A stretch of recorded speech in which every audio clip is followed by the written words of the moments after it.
అంటే ఎన్నో బలిదానాలు 1200 మందికి పైగా బలిదానాలు. ఎందరో తల్లులు వాళ్ళ యొక్క కుటుంబ సభ్యులను కోల్పోయారు. కొందరు కూతుర్లను, కొందరు కొడుకులను కోల్పోయారు. అంతా జరిగి 12 ఏళ్ళు గడుస్తా ఉంది.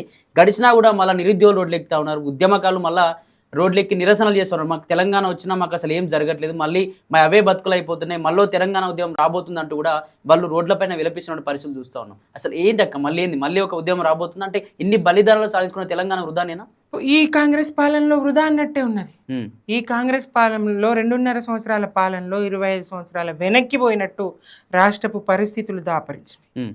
మరి 1200 మంది పైచిలకు బిడ్డల బలిదానానికి కారణమైనటువంటి కాంగ్రెస్ ఇవాళ గద్దె మీద కూర్చున్నది. డిసెంబర్ 9, 2009 ప్రకటనకు కేసీఆర్ గారి ఆమరణ నిరాహార దీక్షతో సోనియా గాంధీ గారి జన్మదినం నాడు ఏదైతే తెలంగాణ ప్రకటన చేసిండ్రో ఆ ప్రకటనకు కట్టుబడి ఉంటే ఈ 1200 మంది బిడ్డల బలిదానాలు ఉండేవి కాదు కదా. ఈ బలిదానాలకు కారణమే కాంగ్రెస్ కదా. అప్పుడు ఒకసారి అబద్ధం కాదు నిజం చెప్పినట్టున్నారు రేవంత్ రెడ్డి, బలిదేవత అని. ఇవాళ ఆ కాంగ్రెస్ పాలనలో మళ్ళా తెలంగాణ బిడ్డలని పొట్టన పెట్టుకునేటువంటి పరిస్థితి, వాళ్ళ కడుపు మార్చేటువంటి పరిస్థితి తీసుకొస్తా ఉన్నది. 2 లక్షల ఉద్యోగాలు ఏడాది లోపల భర్తీ చేస్తామని చెప్పిరి. ఏవి 20,000 ఉద్యోగాలు కూడా స్వతహాగా వీళ్ళు ఇవ్వలేకపోయి. బీఆర్ఎస్ గా 1,65,000 ఉద్యోగాలు ఇచ్చినప్పటికీ ప్రభుత్వ ఉద్యోగాలు 3 లక్షల నుంచి 10-12 లక్షల వరకు ఐటీ రంగాన్ని వృద్ధి చేసినప్పటికీ, ఆ స్థాయి ఉద్యోగ కల్పన చేసినప్పటికీ, అలాగే అనేక వ్యాపారాలు వృద్ధి చెంది, వ్యవసాయం వృద్ధి చెంది, వలసలు వాపసు వచ్చి రాష్ట్రం ఒక సుభిక్షంగా సుఖశాంతులతోని. అంతకుముందు పరిస్థితి ఎట్లా ఉంటుండే తెలంగాణలో? నెత్తురు వారందెన్నడో నా తెలంగాణ పల్లెలో, నేలకు రాలందెన్నడో నా తెలంగాణ పల్లెలో అన్న స్థాయిలో దుఃఖం ఉంటుండే ఈ నేల మీద. అన్న స్థాయిలో ఇనుపబూట్ల చప్పుళ్ళు ఉంటుండే నా తెలంగాణ పల్లెల్లో.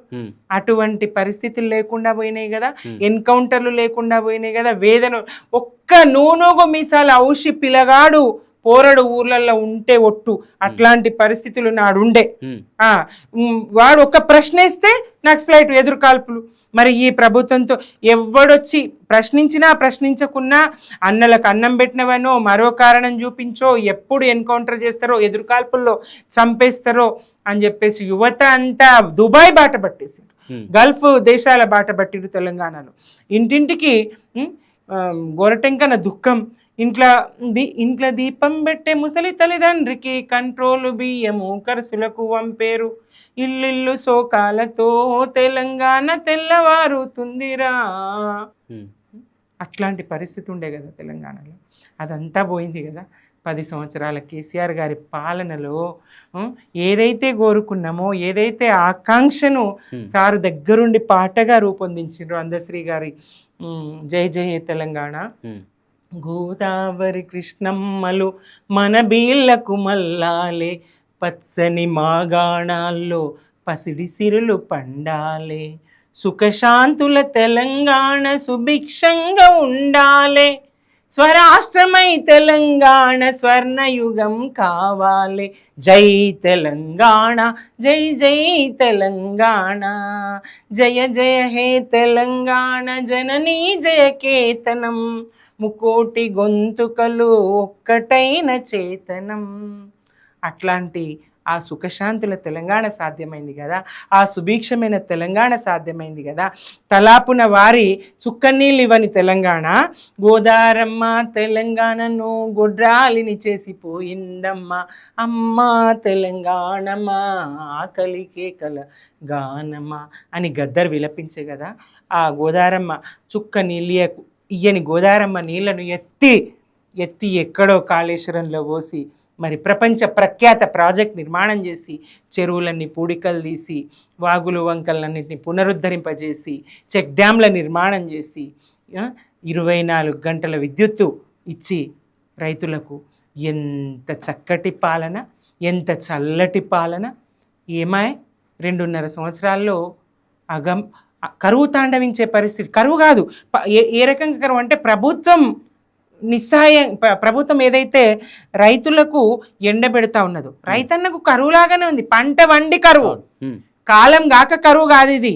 సర్కారు కక్షపూరితంగా వ్యవహరించడంతో, కాంగ్రెస్ సర్కారు కక్షపూరితంగా వ్యవహరించడంతో రైతులకు కరవచ్చినట్టే ఉన్నది, పంట వండి కూడా కరవచ్చినట్టే. నువ్వు యాసంగి వడ్లకు బోనస్ ఇవ్వకపోతేవి, పండిన పంటను సకాలంలో కొనకపోతేవి, ఎరువులు ఇవ్వకపోతేవి, రైతు భరోసా ఇవ్వకపోతేవి, అరకొర రుణమాఫీ చేస్తేవి, ఏ రకంగా చూసినా మరి ఇప్పుడు అయితే 9 గంటల కరెంటే. ఏ రకంగా చూసినా రైతును ముప్పు తిప్పల పెట్టిన పాలన అనేది. కరువు కాదు వాళ్లకు, కాలం అయి కూడా కరువే అన్నట్టు రైతుల పరిస్థితి ఉన్నది. మీరు మాట్లాడుతూ పాట పాడుతూ చాలా ఎమోషనల్ అయిపోతున్నారు. అంటే గుర్తొచ్చాక ఉద్యమాలు, వీళ్ళు మాట్లాడే మాటలు. ఉద్యమంలో 2000 ఎక్కడి నుంచి ఉన్నదాన్ని, అవమానాలు ఎట్లుంటాయి, ఆంధ్ర వలస పాలకులై మా భాషను ఎట్లా హీనం చేసిండ్రు, మా బతుకులను ఎట్లా ఆగం చేసిండ్రు చూసిన వాళ్ళు. మా మాటను అవహేళన చేసినటువంటి సందర్భాలు, ఎక్కిరించినటువంటి సందర్భాలు చూసినాం. సినిమాల్లో ఒక విలన్లుగా, ఒక జోకర్లుగా తెలంగాణ ఆడోళ్లను రౌడీ శకుంతలగా చేసి భాషను హీనం చేస్తిరి, బతుకును ఆగం చేస్తిరి. ఎంత దుఃఖం. వాళ్ళ విశ్వనాథ శ్రీశ్రీలకు వాళ్ళ మొక్కని, కానీ దాశరథి కాలోజీలను దాచి పెడితే కుట్ర కాదా, పొమ్మంటే పోవెందుకని గొరటెంకన్న చెప్పలేదు. ప్రజా కవులందరూ రాయగలిగిన వాళ్ళు రాసిండ్రు, పాడగలిగిన వాళ్ళు పాడిండ్రు, ప్రజలు గొంతెత్తిండ్రు, నిరక్షరాస్యులు, అన్ని వర్గాల ప్రజలు, వ్యవసాయదారులు, మహిళలు, ఒక్కరా ఇద్దరా నేడు తెలంగాణ పోరులో భాగస్వామి కాని తెలంగాణ బిడ్డ లేదు.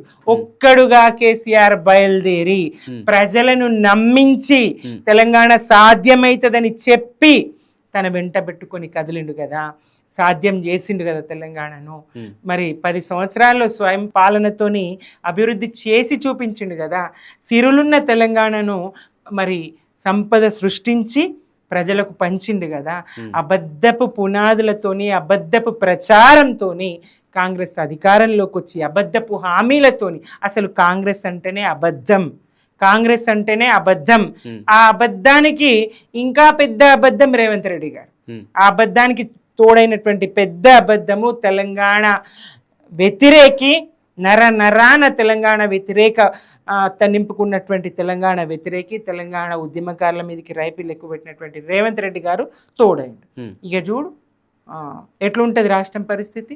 మరి ఈ రకంగా తెలంగాణలో కాంగ్రెస్ అధికారంలోకి వచ్చి, అబద్ధంతో అధికారంలోకి వచ్చి, అబద్ధపు హామీలతో అధికారంలోకి వచ్చి 420 హామీలు ఇచ్చి, అరచేతిలో వైకుంఠం చూపించి 2 లక్షల రుణమాఫీ అందరికీ చేసేస్తారు రైతులందరూ. కేసీఆర్ 1 లక్షణ చేసిండు, వెళ్ళండి పరుగున నేను డిసెంబర్లో రాగానే చేస్తాను రైతులకు చెప్పి మోసగించి అప్పుల పాలు చేసిండు వాళ్ళని. 10,000 కాదు 15,000 రైతు భరోసా ఇస్తాను అసలుకే ఎగబెట్టిండు రైతు భరోసా.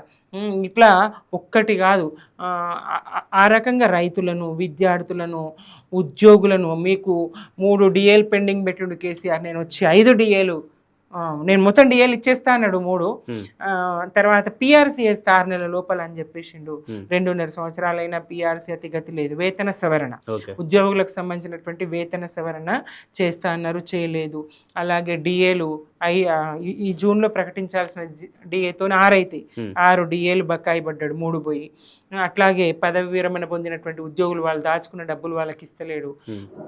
విద్యార్థుల ఫీజు రియంబర్స్మెంట్ ఒక్కటి కాదు, తెలంగాణలో ఈ మనిషికి బాకీ లేడు రేవంత్ రెడ్డి అనేది అందరికీ బాకీ పడ్డాడు. ప్రతి పౌరుడికి, అన్ని వర్గాలకు బాకీ పడ్డాడు, ప్రతి పౌరులకు బాకీ పడ్డాడు. ఇది